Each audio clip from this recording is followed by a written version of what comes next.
Hello class, today we are going to be talking about photography. Though it may seem easy to take a successful photo now that everyone has a smartphone, there are a few tips and tricks that will make your photos really pop.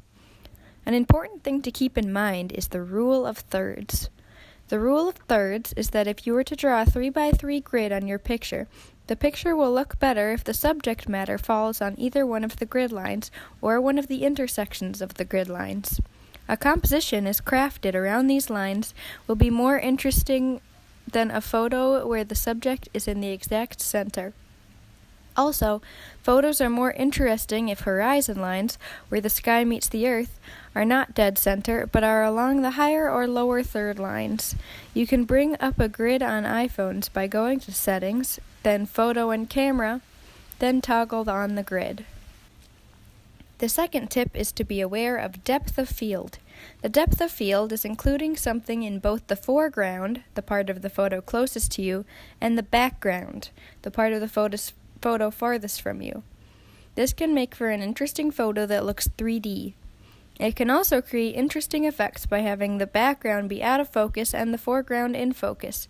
You can adjust the focus on your phone camera by putting your finger on the item you want to focus and holding it until a yellow box shows up and the words AEAF lock pop up at the top of the screen. This will lock the focus on the item of your choosing. You also have to pay attention to lighting. When taking a picture outside, you typically want to take your picture with the sun to your back. If you take a picture towards the sun, anything in the foreground will be darkened unless you are using a camera that can adjust the exposure. You can adjust exposure on your phone camera by tapping on the area with the light you want to photograph. A little yellow box with the sun next to it will show up when you tap on the screen. An iPhone 7 or higher, if you tap the sun, you can also scroll it up or down to adjust exposure. Exposure can also be edited in post-production if necessary. You also want to pay attention to angles.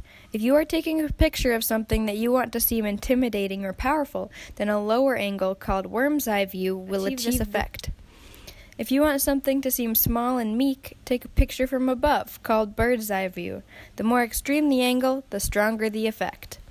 Another tip is for action shots. You might want to take a video, and then just screenshot whichever parts of the video are most visually pleasing. This can catch unique shots that can't be produced on purpose.